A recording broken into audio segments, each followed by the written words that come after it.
Hi everyone. இன்னைக்கு vlog என்னென்னா நல்ல காரசாரமான நண்டு கிரேவி எப்படி பண்ணுறதுன்னு தான் பார்க்க போகிறோம்.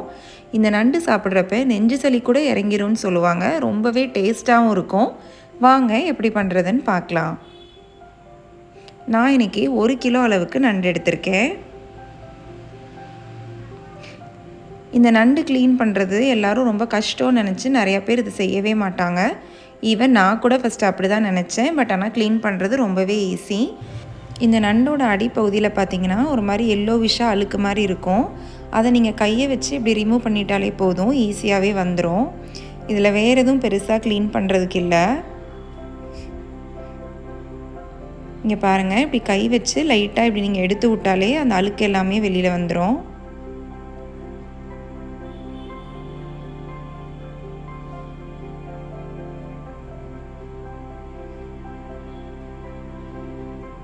இதை நல்லா வாட்டரில் வாஷ் பண்ணி நண்டை நல்லா க்ளீன் பண்ணிக்கோங்க.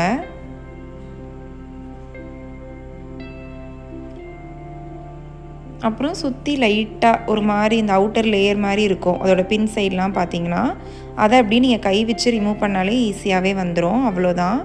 நல்லா வாஷ் பண்ணி எடுத்துக்கோங்க. இப்படி ரொம்பவே சுலபமாக நீங்கள் அதை க்ளீன் பண்ணி எடுத்துடலாம். பாருங்கள் எவ்வளோ ஒயிட்டாக நல்லாவே க்ளீனாகி வந்துருச்சு. இதே மாதிரி எல்லா துண்டுகளையுமே இப்படி க்ளீன் பண்ணி எடுத்துக்கோங்க. இதை ஒரு 3 வாட்டி நல்லா வாட்டரில் வாஷ் பண்ணிவிட்டு கடைசியாக கொஞ்சோண்டு மஞ்சத்தூள் போட்டும் வாஷ் பண்ணி எடுத்துக்கோங்க. இன்னுமே நல்லா ஹைஜீனிக்காக இருக்கும்.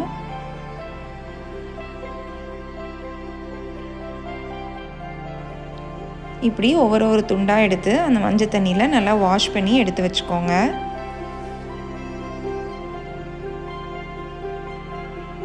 இப்போது நம்ம எல்லாமே வாஷ் பண்ணியாச்சு. இப்போ நம்ம நண்டு கிரேவிக்கு தேவையான ஆனியன் தேங்காய் பேஸ்ட் ரெடி பண்ணிக்கலாம்.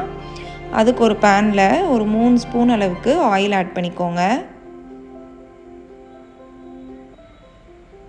நான் நார்மல் ரீஃபைண்ட் ஆயில் தான் ஆட் பண்ணியிருக்கேன். இந்த ஆயில் ஹீட் ஆனதுக்கப்புறமா இது கூட கொஞ்சமாக சோம்பு ஆட் பண்ணிக்கோங்க. இந்த சோம்பு நல்லா பொரிஞ்சு வந்ததுக்கப்புறமா இது கூட கொஞ்சமாக கருவேப்பிலை இலைகள் ஆட் பண்ணிக்கோங்க. இது கூடவே ஒரு 25லேருந்து 30 சின்ன வெங்காயம் ஆட் பண்ணிக்கோங்க. நான் இன்றைக்கி பண்ணுற குவான்டிட்டி ஒரு 5 மெம்பர் வரைக்கும் நல்லா தாராளமாக சாப்பிட்லாம். இது நல்லா கோல்டன் ப்ரௌனிஷாக வதங்கி வரட்டும். இப்போது நல்லாவே வதங்கி வந்துருச்சு. இது கூட ஒரு 4 ஸ்பூன் அளவுக்கு துருவின தேங்காய் ஆட் பண்ணியிருக்கேன். இதையும் கொஞ்சம் லோ ஃப்ளேமில் வச்சுட்டு ஒரு 2 மினிட்ஸ்க்கு நல்லா வதக்கி விட்டுருங்க. இது ஆறுனதுக்கப்புறமா இது ஒரு ஃபைன் பேஸ்ட்டாக அரைச்சி எடுத்து வச்சுக்கோங்க. இப்போ நம்ம கிரேவி பண்ண ஸ்டார்ட் பண்ணிடலாம். அதுக்கு ஒரு பேனில் ஒரு 3லேருந்து 4 ஸ்பூன் அளவுக்கு ரீஃபைண்ட் ஆயில் ஆட் பண்ணிக்கோங்க.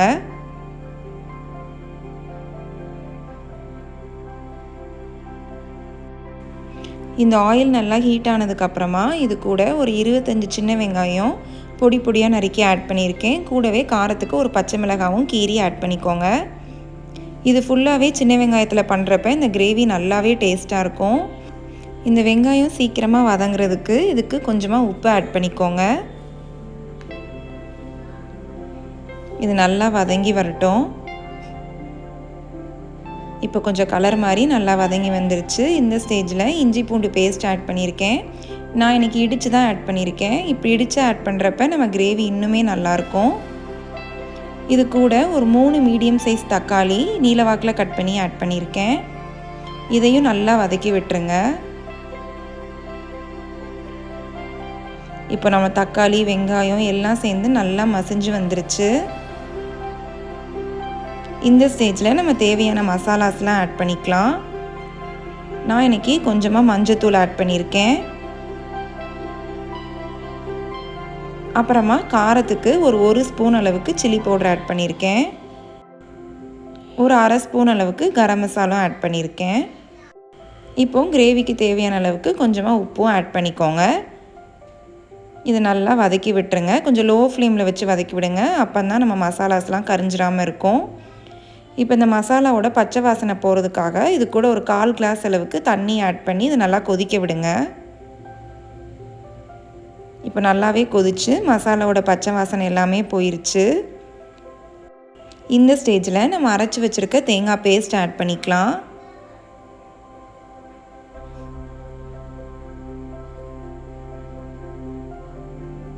இது எல்லாத்தையும் சேர்த்து நல்லா கலந்து விடுங்க.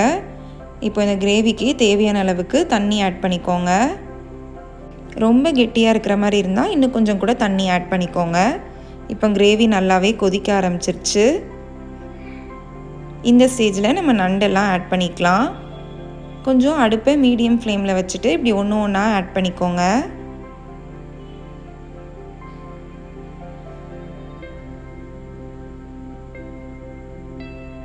இப்போது நண்டு ஃபுல்லாக ஆட் பண்ணியாச்சு. இது இப்படி லைட்டாக கலந்து விட்டுட்டு ஒரு மூடி போட்டு மூடி வச்சுருங்க. நண்டு வேகிறதுக்கு ரொம்ப நேரம்லாம் ஆகாது. ஒரு 15 மினிட்ஸ்லேயே நண்டு சூப்பராக வெந்து வந்துடும்.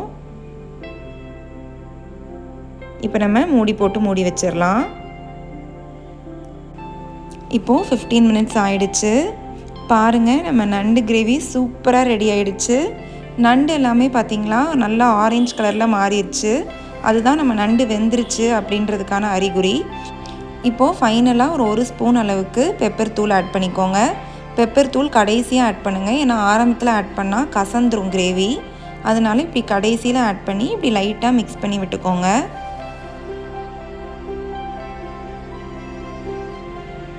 பார்க்குறப்பவே நல்லா சாப்பிட்ணும் போல் இருக்குதுல்ல, அவ்வளோ சூப்பராக இருக்கும். நீங்கள் ஒருக்க ட்ரை பண்ணி பாருங்கள்.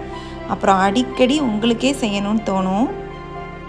நண்டே சாப்பிடாதவங்க கூட இதை சாப்பிட்டாங்கன்னா நண்டு பிரியராகவே ஆயிடுவாங்க. இப்போது ஃபைனலாக பொடியாக நறுக்கின கொத்தமல்லி இலைகளை தூவி ஸ்டவ் ஆஃப் பண்ணிடுங்க. அவ்வளோதாங்க, நம்ம நண்டு கிரேவி சூப்பராக ரெடி ஆகிடுச்சு. வாங்க சர்வ் பண்ணலாம்.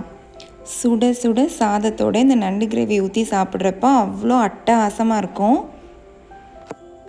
இந்த கிரேவி ஆறுனதுக்கப்புறம் பார்த்திங்கன்னா இன்னுமே நல்லா கெட்டி ஆகிடும். அப்போ நண்டில் அந்த மசாலாஸ் எல்லாம் இறங்கி ரொம்ப ஜூஸியாக சூப்பராக இருக்கும். இது ஒயிட் ரைஸ்க்கு மட்டும் இல்லைங்க, இட்லி தோசை எல்லாத்தோடையுமே சூப்பரான காம்பினேஷனாக இருக்கும். நான் சொன்ன இதே மெத்தடில் நீங்கள் ஒருக்க ட்ரை பண்ணி பாருங்கள். அப்புறம் அடிக்கடி கண்டிப்பாக செய்வீங்க. இந்த ரெசிபியை நீங்கள் வீட்டில் ட்ரை பண்ணி பார்த்துட்டு எப்படி இருக்குன்னு மறக்காமல் கமெண்ட்டில் சொல்லுங்கள். நாங்கள் போடுற வீடியோஸ்லாம் உங்களுக்கு பிடிச்சிருந்துச்சு அப்படின்னா மறக்காமல் சப்ஸ்கிரைப் பண்ணிக்கோங்க.